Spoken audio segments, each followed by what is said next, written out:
ఈరోజు నేను చేసిన వీడియో చాలా తప్పుగా మాట్లాడాను. దయచేసి అమ్మ భారతి, జగన్మోహన్ రెడ్డి గారికి మీ ఇద్దరు కూడా దయచేసి నేను నిజం చెప్తున్నాను.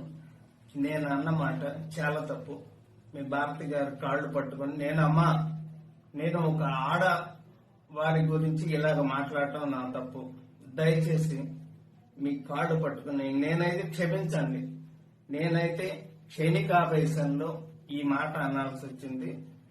క్షమించి దయచేసి నేనైతే ఈ రోజు మాట్లాడిన మాటలకి ఒక ఆడవారిని ఇలాగ మాట్లాడిన తర్వాత నేనైతే మాత్రం దయచేసి క్షమించండి ప్లీజ్.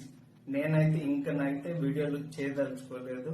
నేను చేసిన పొరపాటు జీవితంలో ఇంకా నేనైతే చేయదలుచుకోలేదు. అమ్మ క్షమించు భారతి గారు, దయచేసి.